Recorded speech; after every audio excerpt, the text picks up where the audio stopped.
বাংলাদেশের মধ্যে বর্তমানে সবচেয়ে আলোচিত সমালোচিত বিষয়টা হলো চরমোনাই হযরত যে জোট থেকে বের হয়ে গেছে। কওমি আলেমরা যে গালিগালাজ করতেছে, মুখ তাদের কালো হয়ে গেছে। কেন জোট থেকে বের হয়ে গেছে? আরে বেকুফরা শোন, কালান্দার হারচে গুয়াত দিদা গুয়াত চরমোনাইয়ের সেলসেলা জানো?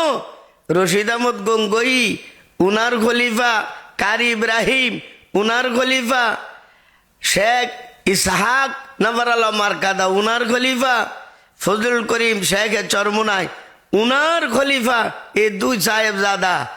এরা তোমার আমার মতো শুধু উপরে উপরে যা কিছু হচ্ছে এটা দেখে না, ভিতরেও কিছু দেখে। কলন্দর হারচে গুয়াত দিদা গুয়াত আল্লাহওয়ালারা যা করে দেখা শুন না বলে। এখন আসেন, চরমোনাই হযরত বের হয়ে গেছেন, আমি আবার দালালি করি না, উনার দলের আমি কেহ না, দালালিও করি না।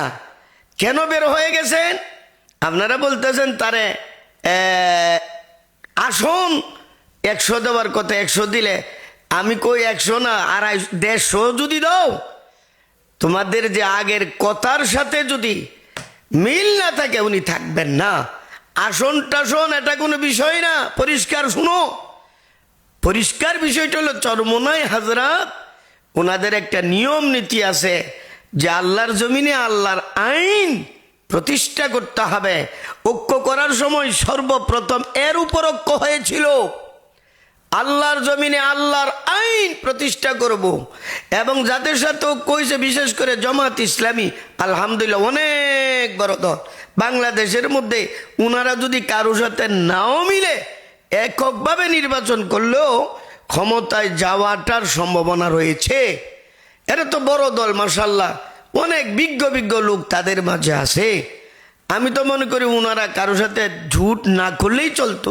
এরপরেও উনাদের একটা স্লোগান আজীবন শুনে আসতেছি, আল্লাহর হুকুম কোরআনের হুকুম জমিনে প্রতিষ্ঠা করতে হবে। কিন্তু এই কথার উপর ঐক্য হয়েছে, চট করে এই কথা থেকে তারা সরে গেছে যে গণতান্ত্রিক পদ্ধতিতেই দেশ পরিচালনা করা হবে, আপাতত আল্লাহর হুকুম বা কোরআনের আইন অনুযায়ী দেশ চালানো হবে না। এই তো গন্ডগোল লাগিয়ে গেছে। আসল রহস্যের কারণ এটা। চরমোনাই হযরত যে বারবার বিষয়টা বলার চেষ্টা করতেছে, আমরা কিন্তু শুনতে রাজি না। আমরা দেখি আরে ও কইছে আলেমরা এক হয়ে গেছে গা, গুড়ার ডিম হইব।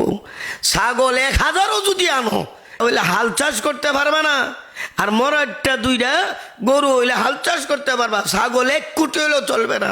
ইখলাস থাকতে হবে, আল্লাহর ভয় ভীতি থাকতে হবে, আত্মশুদ্ধি থাকতে হবে, তবেই আল্লাহর জমিনে আল্লাহর আইন প্রতিষ্ঠা করা সম্ভব হবে।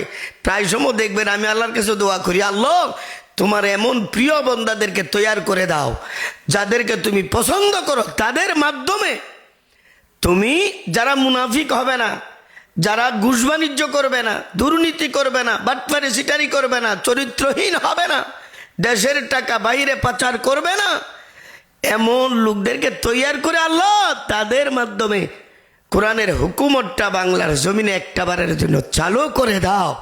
যেহেতু যে কথার উপর ঐক্য হয়েছে, প্রথমেই কথার থেকে লড়ে গেছে, এখন তো ঐক্য করার প্রশ্নই আসে না। যেমন এলডিবি ঢুকছে, এরপরে এনসিপি আছে, আরো যারা যারা আছে, এরা কি মেনে নেবে আল্লাহর জমিনে আল্লাহর আইন চালু করা বা কোরআনের আইন অনুযায়ী কি করা, রাষ্ট্র পরিচালনা করা? এরা কি অত সহজে মেনে নেবে? মেনে নেবে না তো। এই হলো দ্বন্দ্ব, আর কোনো দ্বন্দ্ব না। আসন টাসন এগুলো কোনো বিষয় না। এর জন্য খামাখা না যাই না বুঝা বুজুর্গদেরকে নিয়ে মুখ খুলবেন না। শোনো, মান আদা আলী ওলিয়া ফাকাদ আযানতু বিল হার, বুখারী শরীফ 963 পৃষ্ঠা 2য় খণ্ড। স্বয়ং আল্লাহ বলেন, আমার ওলি আল্লাহদের ব্যাপারে বুঝে শুনে কথা বলবা। যারা ওলি আল্লাহদের ব্যাপারে বদনাম ছড়াইবে, অনর্থক, তাদেরকে কষ্ট দেবে, আর তারা যদি আল্লাহর দরবারে নালিশ দিয়া দেয়, আল্লাহ বলেন আমি অ্যাকশনে চলে যাব, আমি তাদের বিরুদ্ধে যুদ্ধের ঘোষণা করলাম। সুতরাং চরমোনাই হযরতের এই সিদ্ধান্ত আপনারা সবাই যদি বলেন ঠিক হয় নাই, আমি বললাম 100 ঠিক হয়েছে। কওমি মাদ্রাসার শৌকিও থাকে, এর দ্বারা কিছুটা হলো এখন অক্ষুণ্ণ রয়েছে, নতুবা ঐক্যের ডাক দেওয়ার পর ওই অর্ধেক গেছে গা। কমি মাদ্রাসার সক্রিয়তা দেখতেছেন না, বড় বড় মুনাজাররা ঢুকতেছে জামাত ইসলামের মধ্যে, মানে ঐক্যের।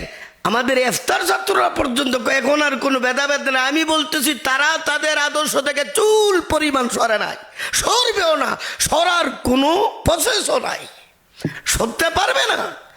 এই জন্য কওমি অঙ্গনের উলামায়ে কেরাম সাবধান হওয়ার দরকার। কওমি সক্রিয়তা বজায় রাখার জন্য চরমোনাই হজরতের সিদ্ধান্ত যেটা উনি নিয়েছেন, বিকল্প আর কিছু আছে বলে আমি মনে করি না।